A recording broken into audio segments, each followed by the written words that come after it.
On this episode, we're breaking down the unwritten rules of Walt Disney World, the quiet codes that every guest should know, but no one really talks about. Today's August 7th, 2025, and this is episode 795 of the Main Street Magic Podcast. Jeremy and Rhonda are more than a little fond of Disney World, so they made this podcast to share it all with you.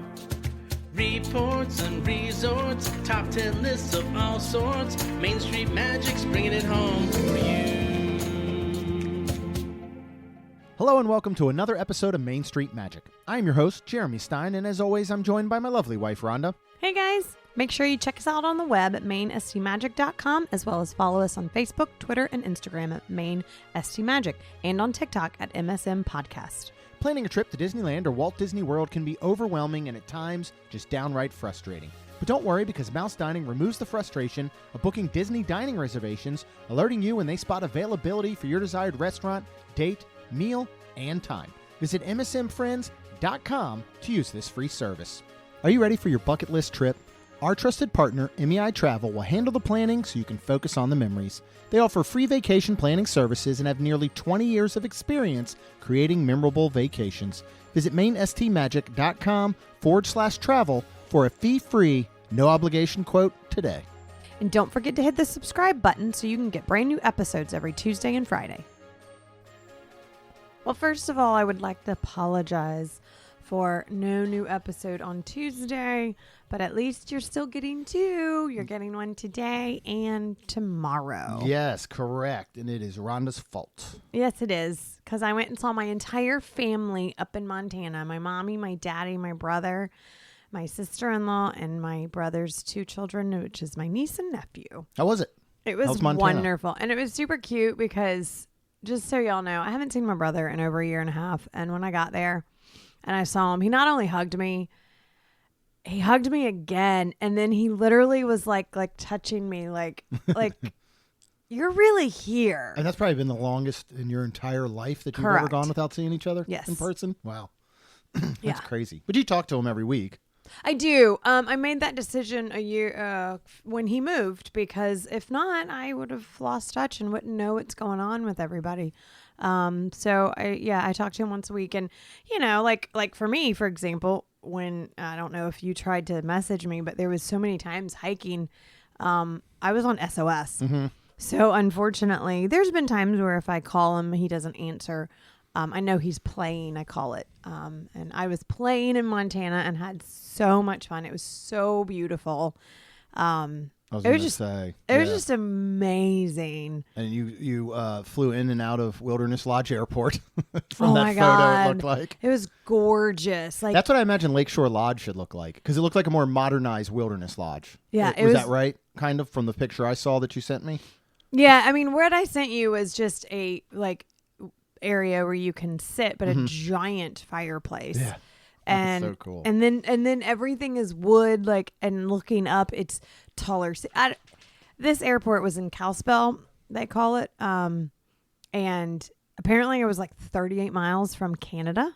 Yeah. I know, because Kaylin thought you were in Canada at one point, I think, when she was looking at Life 360. It was crazy because I looked at Life 360 and I was like, oh. Yeah, you're far. And then I looked at Life 360 and there's nothing around. Oh, yeah. Yeah. I mean, Daniel told me that the nearest grocery store was 45 minutes. Wow. So, I mean, but it was really cool. We saw moose. I saw some animals Moosin'? Uh-huh. I was saying that too with Daniel. And then, but yeah, it was really, really fun. Gorgeous. I was in Glacier National Park, which is super sad because global warming is real, whether people want to believe it or not. There's a lot of glaciers in Glacier National Park, and there is only 12 left. Wow. It's really sad because in our children's lifetime, they may completely disappear. Yeah. So Yeah. That's crazy. But had a great time. There was a lot of heights that I was like, I don't know if Jeremy would like this or not. I'm kind of like Kaylin, where I'm not a fan of driving on mountains. When we started trying to go a different way when we were going to visit your parents in Alabama and then going to see Chuck and Amy in Georgia. And that one time, yeah, I mean, it's like you're driving it just unsettles me. It's like you're driving on the edge of the mountain. Well, what if you just sneeze? I mean, one little wrong turn or a moose jumps out in front of you. A moose isn't going to jump. Now, a ram might. So a ram's in front of you, and your instinct is going to be probably to turn your wheel, which is right off of a edge of a mountain. Well, the hard part is my brother has this giant dually truck. Oh, yeah. And we would go around the corner and be so close to the rocks and the side of the mountain that I could literally open the window and touch them. Yeah, no thank you. And I was like, oh my goodness. And then even Ginger and I do this in any car, like wherever we are. I try to be skinnier. So I think the car is going to be skinnier if I try to suck in or whatever. It's like when my mom closes her eyes because she's afraid you might hit something. No, you don't close in reality, your eyes. it does. No, but I'm saying in reality, that does nothing. Yeah. Same way you making yourself skinnier does absolutely nothing. Ginger says she does the same thing. So I was like, oh, good. It's just instinct, of course. Yeah. But well, I'm so glad you got to go. I had a good time at home, mostly with Kaylin. I didn't see Lacey much, but I went. We went to trivia last night that I go to every week, and Rob and Tina are there, and we had some other friends that came that don't come all the time. And Tina said, Jeremy, how many movies have you seen this month? And I was like, and Trav was sitting next to us. He goes, the month just started 6 days ago, and I was like, it's still 3. Because I saw 3 movies this weekend while you were gone. Oh. So I did go see by myself The Naked Gun. Right? Okay. If you are a fan of the originals, you will love it. It is awesome. Alan saw it too, right? Absolutely loved it as well. Okay. I only knew it existed about a month ago.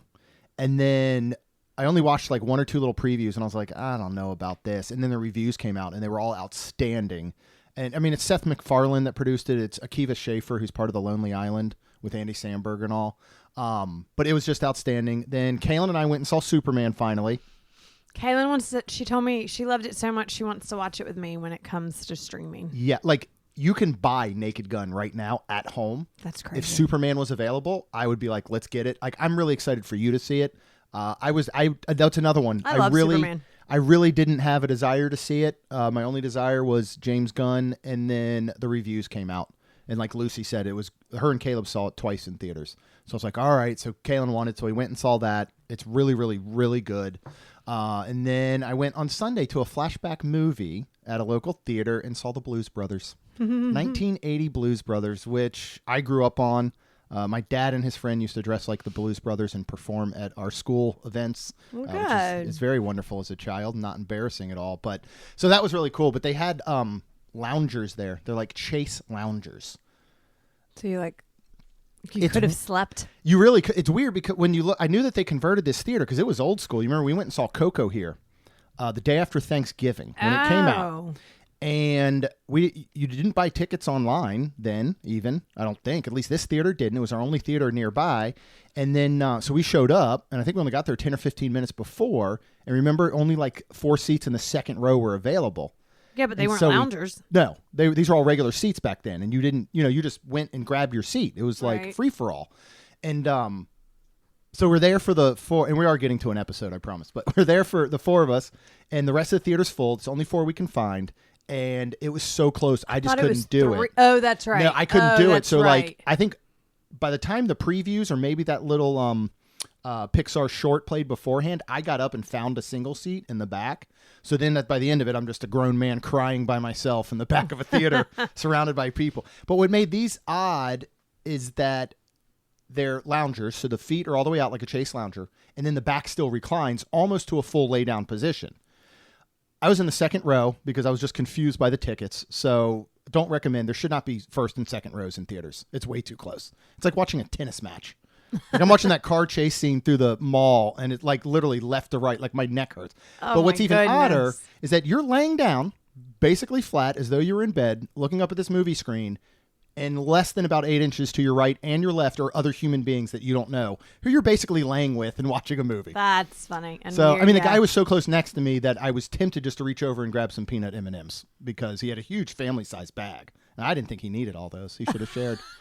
But today, speaking of etiquette, speaking of etiquette, today is going to be kind of those unwritten rules or the code of Disney parks. Right? Okay. And so we're going to go through kind of our top 10. It'll be like the top 10 commandments in a way. Except these aren't really written. These aren't the things you find in the guidebooks necessarily, or you find, obviously, in My Disney Experience or Disney's marketing and all. So we're going to go through these, just have a little fun with it, and see what you guys think, of course, on social. Reply, reach out to us, magic@mainstmagic.com, by email. Let us know what you think if you've got some others, because I know there's a million of them. Let's start off with number 1. I think this should be a commandment. Thou shalt not stop in the middle of a path. Yes. And don't stop where people behind you, they'll run into you, literally. Main just Street. Pay attention and go, oh, we need to stop. Let's fork and move over or whatever. Yeah, it's all those. It's Main Street. It's the Hollywood Boulevard. It's Epcot. I don't feel like you get it as much because there's so many paths that go off from the beginning. But still, Animal Kingdom. Yeah, heading towards the Tree of Life. It's right. And I understand it because that's where a lot of people all of a sudden they get in and they got to get their bearings. Right, or they get in and they're looking at their phone and then they stop because maybe they're meeting somebody there. They're checking ride right, times. Something. They're meeting somebody. They're whatever they're doing. Just again, be aware of those people that are all around you, because there's going to be people behind you. It's guaranteed. And so, and like, for example, know that now on Main Street, I will say, if you are going to be the type to stop, look at plans. I do think the middle actual street part is the place to do it, because you already have so many people stopping to take photographs. You know what I mean? Like, you already have some of that. So if we are walking through Main Street and we're heading somewhere, we either go through the Emporium, because we're probably going to buy something anyway, or we just stay on those walking sidewalks on the side.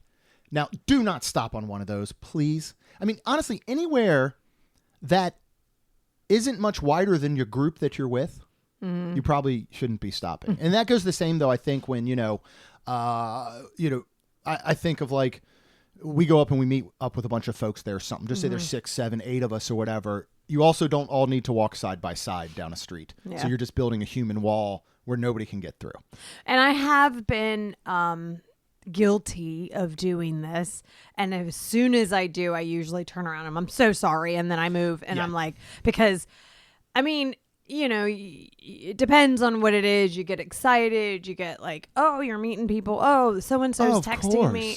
It's a situation where I have been guilty of breaking this commandment. Every single person has. And I do apologize. And I turn around and I'm so sorry. And then, people are nice. I think it's the hardest part is when you do have strollers. Well, it's the people that it's just you have an awareness too. So you stop and then you go, oh, wait, there might be people behind me, and you move out of the way. Yeah. There's a lot of people that stop and then they just forget that the world exists around them. Correct. And their big group just stands there in the middle of the road. Yes. And I think this actually leads very well into our second one, which is very much about just being aware of your surroundings and other people's personal space, right? Oh, yeah. Like, stay out of their bubbles. Yeah. And when you can. It's hard because COVID was so wonderful with that and keeping a nice space. And now it's hard because it's back to, filling all the available space. And I mean, I'm like, and some people still have that nice spatial awareness, but some people don't. And I'm like, oh my God, stop touching me. I know. And it is one thing if you're saying fill in the available space. And again, still keep your hands to yourself, obviously. But it's another when you're standing in a queue and you're still.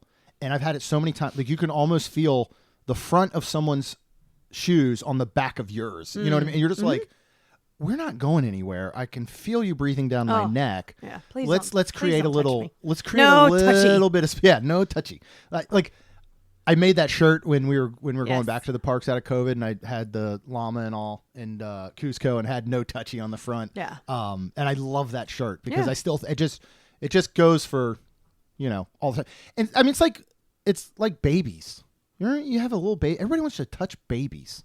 Why? I don't know, because you get a new baby and first time you go out in public, everybody wants to touch it. And you're like, I don't know you. I know. Like, get away from my baby. I know. So just pretend everyone is a baby and you don't touch them. Well, and there's plenty of people there that will act like babies. Yes, that's true. The next one is really a trick, but I do think it helps out in the long run, and it's mobile ordering. You can mobile order in the morning for a later lunchtime That's dinner time, really whatever cool. it may be. Yeah. You know, knowing that a lot of the quick service and all are going to get pretty busy between about 11 to 2 or so. You can also sit while waiting for a parade, the Starlight, and mobile order. And go get one, and then mobile order where you're 50 feet away from. You can and get another one if you'd like. Yeah. So you get in the morning and you mobile order for later in the day during a time that you know you're going to want, a time that's going to be popular. So one, you've got it planned, right? Mm-hmm. And everybody knows that plan. Mm-hmm. It's really hard when you're all just running around and kids are asking when you're going to eat and you don't have a plan and you kind of just keep saying, soon. Well, we got one more ride. We got to do this lightning lane. We have to see this show. And you just keep putting it off. That's when people get so frustrated because there is no plan. Yeah. My brother used to be famous for it, right? In the morning, he would basically be like, what's our eating schedule today? So I know when else to eat in between. Yeah. You know, and if he knew that we were eating breakfast at 8 a.m. and we weren't eating lunch until 1 p.m., he knew at a certain time he would go ahead and get some sort of snack, which for my brother is another meal. Yes, it is. But, you know, but he would plan that. And it's the same thing you can do at the parks. Mm-hmm. So if you're able in the morning to say, listen, everyone, we're eating at 1 today. I've already mobile ordered. We've all made our decisions. You know, you can hand the phone around in the morning while people are getting ready. Is cool. And you go ahead and place it. You go pick it up. What it's also going to do is it's going to stop some of the insanity for everyone during those time periods that just wants to go do regular standby, that wants to all of a sudden try and mobile order. Then you can't find a window, you know, and then you're 2 hours out. Then the kids are really mad. So it's just that type of thing and kind of planning around that, I think. Yeah, that's really cool. All right. Speaking of dining, this is a big one, I think, and I don't know if a lot of people know folks do this. What is it? Well, it's hoarding dining reservations, like making a whole bunch, and then it's sad and good because Disney has changed a lot where, you know, you are okay to make something and then cancel it more last minute. I know. But Disney still, tried to fix something that they kind of ruined in a way. Yeah. They need to go back to 24 hours, I think. Yeah. Unless it is an in-person or, you know, you should be able to go maybe even to a blue tent anywhere, not necessarily the front of the restaurant because things happen. Mm-hmm. But with the 2 hour window, you have these, you know, you have folks that will go in on their 60-day dining mark and they'll get like 8 reservations for one day. Yeah. You know, there might be 3 to one place and 2 to another and then a bunch of single ones, and they're spread out so they don't overlap because you can only have a certain amount of overlap and Disney won't let you make it. And then they wait till the last minute to cancel them all. It is truly nice for those true people that have children that they haven't estimated or they've overestimated that they would be wanting to be done and tired, and they just can't make it to dinner, and they're like, I'm so sorry, I have to cancel. And that I completely understand. Understand. I mean, I've seen it. We were, we've done it. I think we were waiting for our Coral Reef, and a lady was canceling because her kid was just, and then you could see the kid over there just like, I want to go home. I was like, oh my gosh. And he wasn't like, and the kid was not like by any means like melting down or majorly crying. But I'm sure he was moments. My dinner would have put him into that state, though. Probably. Yeah. But yeah, and I mean, for things like that, I do am happy that Disney did change for the 2 hour window. But it is hard if people have it, and then you know, we're trying to go to dinner somewhere and we can't. Yeah, there's all these empty reservations, you know, that somebody has just hoarded, and then maybe they cancel them a day before, 2, 3, 4, maybe, or they cancel them, you know, just over that 2 hour window mark, and then, you know, and then if you're picking up a last minute, sure, and it's why we tell people look in the last 24 hours. You know, a lot of times when you go to msmfriends.com and you use mouse dining, it's right there on the page.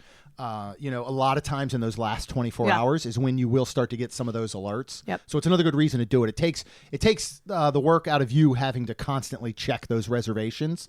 But yeah, again, it is good for last minute. Like one morning we woke up and I think we were looking and I got something that you were like, oh, you looked, I think that night before, and there was nothing. Yeah. So, Yeah, but it'd be nice if we could just have that planned ahead instead of somebody. I mean, and again, 100%. you have people, they literally will just, and if you have a purpose, it's understand. If you say, look, Right. I'm going to make these 2 dining reservations because in 60 days, honestly, I'm not 100% sure what we're going to want. I get it. Right. It's when you're purposely making tons and tons. And honestly, I don't know if they're still around because I got out of them. There used to be some Facebook groups that would basically kind of trade off dining reservations. You know, you'd go in, you'd make a whole ton, and then you'd go in the group and be like, hey, I've got these reservations. If anybody wants them, I'll cancel and you can pick them up type thing. Don't do that. That's sad. I agree. Let's move on to number 5. This revolves around rope dropping. It's not the Hunger Games. Okay. Yeah. Disney really improved rope drop by allowing people Yes. into the area, the land, whatever it may be, prior to that early entry and regular park opening. Yes. They've done it, the early entry and all, and park opening, I should say. It really has helped a ton because it used to be Epcot, for example, you were literally in front of Spaceship Earth. When that rope dropped, it was a free-for-all. And it really was a rope before. Yeah, it used to be a rope. I mean, that's where it came from. It's rope drop, But yeah, I mean, it was a free-for-all, and you had people just darting and running every direction. Now, if you want to go towards the land, they're going to gather you right there outside of Communicore Hall before the land. Right. If you want to go over to Guardians, they're going to let you go over to Cosmic and pretty much queue up before they let you in. Test Track we did it with, now that that's open. Yep. So they're letting you into individual areas around the parks, which really, really helps. But at that point, look, I know time is of the essence when you're at Disney parks, but the minute or 2 you're going to save by running in front of someone else or cutting off a family isn't going to really make a difference. It's the guy in traffic who just has to get around me. And we both end up at the exit and at the stoplight at the exact same time, except now instead of behind me, he's in front of me. Right. And I'm just like, cool, you're going to get home 5 seconds before I do. Right. I hope it's worth it, So just, it's that type of thing. Yeah, 100%. Alrighty, what is next? We got a lot about dining. Like, people are just rude about dining, really. Yeah, like when you're getting dining and you're going to sit, just have one table per group. Don't take all these and then I hate to say it like this, but like have food. Don't just Yeah. I think the hardest part is going into Pecos Bill, for example. Notorious for this. And there's so And much nobody has space. food. Yeah, there's so much space, but there's never any seating. And I understand taking a break. I understand and I mean, I wouldn't even be mad if you had your food that you brought in from you're outside and you're eating and you're whatever and taking a break. But if you're sitting there, you should be putting some sort of nourishment in your body. I agree. If you're sitting there, there's other places, and please don't. Okay, let me say it like this. Fine, take a break and you can do whatever you want if there's plenty of seats. Sure. But if you look around and I've got food in my hand and there's you're just sitting there on your phone. And man, we have seen one person. Oh my God. Now, and here's the other thing. Sometimes, so annoying. It's understandable that you mobile ordered at just say Pecos Bill. Yeah. And you and I and the kids show up. Right. And you say, Jeremy, the 3 of us are going to go grab a table while you go pick up the mobile order, right? So I grab mobile order. You guys actually go and you get napkins and forks and knives and condiments. And you take them and you go find a table. And 5 minutes later or less, I'm showing up. That's different. That's very different. It's the ones where you walk 5 people into Pecos Bill, 4 of you, the wife says, honey, here's what I want, or we're splitting, and you got 3 kids or something, or 3 other people with you. 4 of you go get in line to order, and that one person goes and just sits at a table for 6 people while you haven't even ordered yet. You know what I mean? You haven't even grabbed napkins, anything. It happens a lot at Woody's Lunchbox, too. I feel like that's another big one. Just those ABC commissary. Mm-hmm. There's a lot of these areas. They do make good rest spots, but you know what else does? Plenty of other spaces. I mean, so I do agree. And again, if there's not a lot of people eating and there's plenty extra and you're like, okay, then fine. I wouldn't be. It's just the fact that when I have food and I'm trying to sit because I want to eat hot food, and then the worst is when you just got to carry a tray around for 10 minutes. Yeah. Oh. Yep. And I mean, and especially during the summertime like now. Like, it's one thing if it's cooler weather and you know what, we'll just take this tray outside. We'll find something. But when it is just boiling hot out, like it is now, you just want your food. You want to go sit. You want to take a break. And it is miserable when people are there. Honestly, if you want a break, go see a show like PhilharMagic, you know, or Muppets 3. Ooh, sorry. Too soon? Jeremy. They tore down the store. Yeah, store's gone. Yeah. So, I mean, I'm guessing the rest of the... And they tore up the cast member parking lot area so you can see the footprint of the coaster building. Oh, that's which exciting. is pretty cool. Yeah, I'll have to show you some pictures. Speaking of that, I can't wait to get back to Disney. Holy moly. First of all, it feels like it's been forever. So much has changed, though. Halloween. Yeah, Halloween is out. Spooky season. Well, you are a Disney-loving adult, which brings us to number 7. Yeah, don't shame us. Because we're kids at heart. You do. I think you get a lot of side eyes.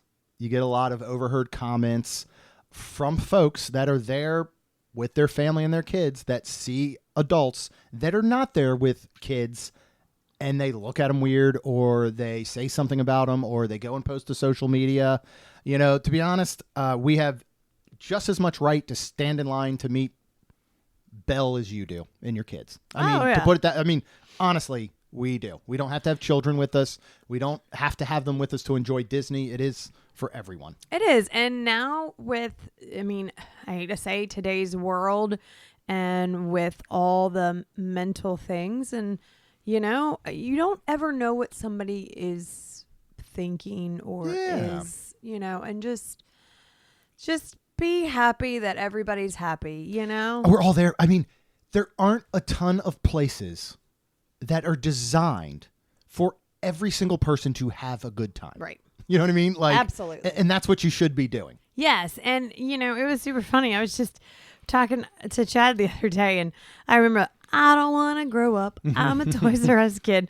So, I think of things like that, and like, you know, like everybody's having fun and enjoying it. Yeah. So I think you get these, you know, and again, it is understandable. It is understandable. You got your kids there. They're melting down. And just say you look in front of you and there's 20 adults with no children getting ready to meet Belle, and all your little prince or princess wants to do is meet Belle. Right. I understand it. I get it. But again, let's just say that every one of those people had a child with them. It doesn't change anything. Really, it doesn't. You know what I mean? So it's just one of those things. Just, you know what? Mind your business. It really is the most part. Yeah. And then speaking about like enjoyment and the spatial awareness, allowing other people around you, this has gotten better. I don't know why. I agree. We have sometimes seen Disney cast members give a little shoulder tap. Don't put your kids on your shoulders when you're watching fireworks or any sort of whatever. Mm-hmm. You can hold them where their head is next to your head. Put them on your hip. Right. Because, even, you know, Jeremy being 6'3", he holds them. They're 6'3" with them. But, you know, you put them on your shoulders and then they're 8 feet tall. Yeah. And that's just going to block anybody and everybody. Yeah. So, but I agree. I've seen a lot less. I don't know if kids are just so big now. They make them bigger, and I don't know. I really don't know what it is. But shoot, the last time we watched Happily Ever After, I barely saw any. You know, so maybe this type of thing is getting around more. Mm-hmm. I don't know, but it's just, you know, and the same thing goes for your recording devices. Mm-hmm. You know, you don't need to hold your phone up above your head. First of all, nobody wants to watch your fireworks video when you get home. Let me just say that. I'm sorry to be rude. Nobody gives a you-know-what about your fireworks video when you get home that is on your shaky Android phone. You know what I mean? Like that your hand isn't even steady. You know how hard it is to hold a phone that weighs next to nothing above your head? Your arm just wants to die after a couple minutes. So nobody wants to watch it. Yeah. There are so many wonderful YouTube channels out there that have 4K quality videos. If you go home and say, hey, I want to show you Happily Ever After that we saw, you're going to hear the groans, first of all, coming from your friends and family. And then you're going to go, it's on this great YouTube video that a professional something shot. Right. Then it's so much better. So it's just that type of thing. Again, just be aware of everyone around you. Yeah. If your kid can't see and you put him on your shoulders, do you really think anyone behind you can see? Mm-mm. Because now you've just turned where your kid was to everyone behind. Now, everyone behind you might as well be 3 feet tall or whatever. Mm-hmm. So, just think of that type of thing. Yeah. And then number 9 is another spatial awareness type thing. Yeah. Know your stroller like dimension and you're driving so you don't run over people and like, hit other things, strollers, people. Watch ankles. Yeah.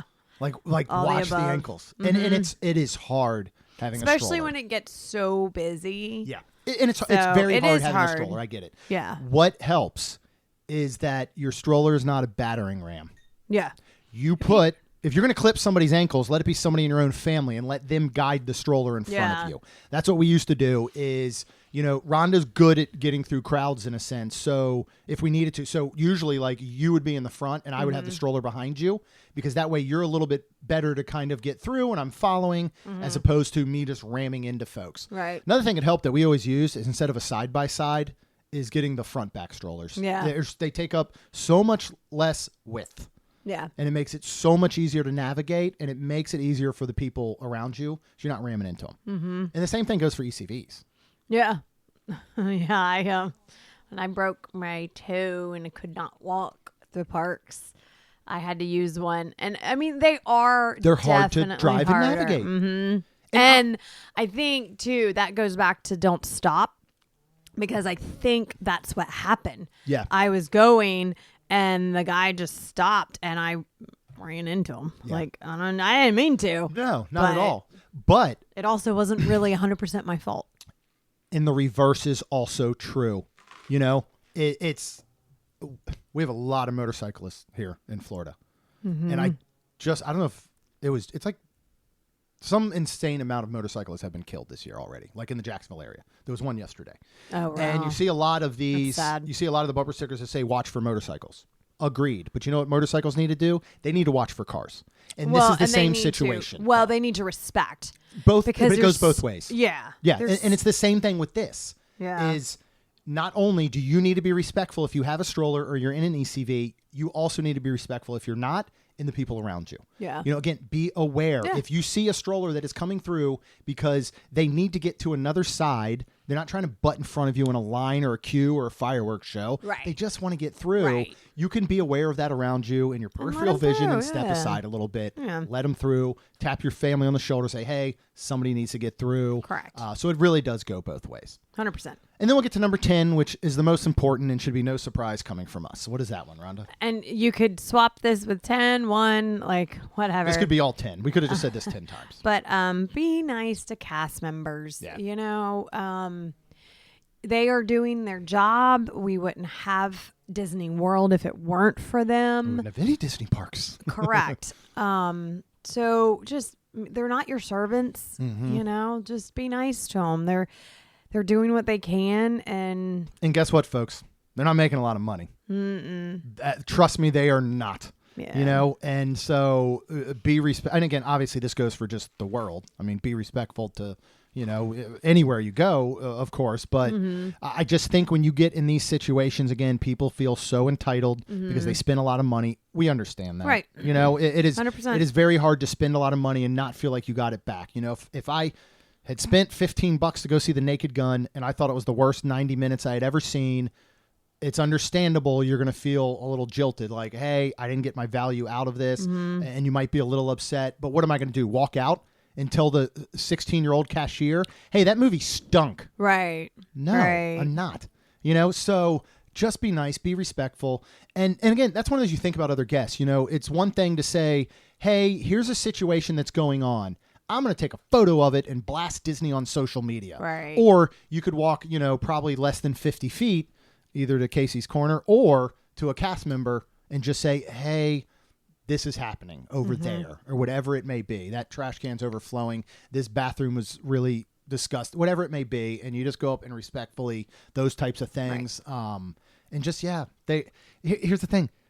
None of them have anything to do with you having a bad time. Plain and simple. Yep. There's not a single cast member you're going to interact with that goes, hey, let's shut down this ride.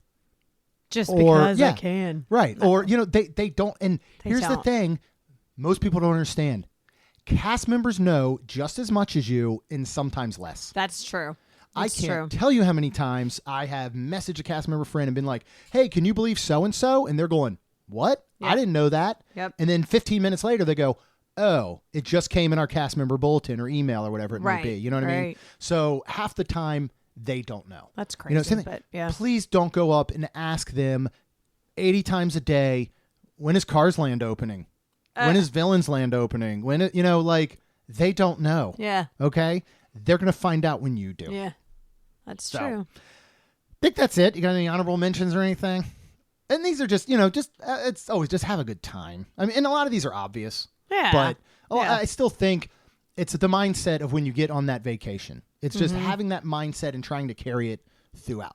Yeah. Because it's real easy to let one little thing throw off your entire trip. Yeah. As soon as that dining reservation goes awry or you don't get to that character meet and greet or the kid has a meltdown or blow up, it's understandable. That might put a damper. Take a break, take a beat, go back to your room or whatever, regroup and go, you know what? Let's go back out and let's listen to these 10 commandments and unwritten rules that Main Street Magic and Rhonda and Jeremy gave us, and let's just have the best time possible. Because 99% of the time, if you come back and you had a bad time, it was your fault. Mm-hmm. Very Most true. likely it wasn't Disney's. Yeah. I'll get a bunch of emails of like, no, it was Disney's fault this time. And that definitely happens. But Yeah. for the most part, it's going to be your fault. You decided to have a bad time on your reaction, based on your reaction to something that happened. Yeah. So that's it for us. Go ahead, if you have not already, hit subscribe, because normally you get brand new episodes every Tuesday, and then you get another one tomorrow, Friday. So make sure you hit that subscribe button. And of course, both Rhonda and I would be super duper thankful if you could please leave us a rating and review. Because it'll help our show grow. That's all we've got, and we'll see you real soon. Jeremy and Rhonda are more than a little fond of Disney World, so they made this podcast to share it all with you. Reports and resorts, top 10 lists of all sorts, Main Street Magic's bringing it home for you.